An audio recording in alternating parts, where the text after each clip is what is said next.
വത്തിക്കാനിലെ saint Peter's ബസിലിക്കയുടെ പ്രധാന അൾത്താരയുടെ മുകളിൽ കയറി അക്രമം. ബസിലിക്കയുടെ പ്രധാന അൾത്താരയുടെ ബലിപീഠത്തിന് മുകളിൽ കയറി ഒരാൾ അൾത്താരയിലുണ്ടായിരുന്ന 6 മെഴുകുതിരികൾ നിലത്തേക്ക് എറിഞ്ഞും മറ്റും അതിക്രമം കാണിച്ചും അവഹേളനം നടത്തിയതായി ഇറ്റാലിയൻ വാർത്താ ഏജൻസിയായ അൻസാ റിപ്പോർട്ട് ചെയ്തു. അക്രമത്തിന്റെ വീഡിയോ ദൃശ്യങ്ങൾ സമൂഹ മാധ്യമങ്ങളിൽ ഇതിനോടകം വൈറലാണ്.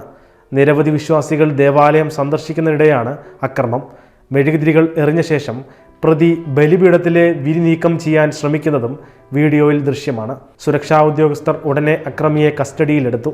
പ്രതി റൊമാനിയൻ വംശജനാണെന്ന് വത്തിക്കാൻ പോലീസ് മാധ്യമങ്ങളെ അറിയിച്ചു. അതേസമയം പ്രതി ഗുരുതരമായ മാനസിക വൈകല്യമുള്ള വ്യക്തിയാണെന്ന് അധികാരികൾ അറിയിച്ചതായി വത്തിക്കാൻ പ്രസ് ഓഫീസ് ഡയറക്ടർ മാറ്റിയോ ബ്രൂണി പറഞ്ഞു. 2023-ലും സമാനമായ അക്രമം സെന്റ് പീറ്റേഴ്സ് ബസിലിക്കയിൽ നടന്നിരുന്നു. അന്ന് അക്രമി അൾത്താരയിൽ കയറി വസ്ത്രമഴിച്ചു മാറ്റാൻ ശ്രമിക്കുകയായിരുന്നു.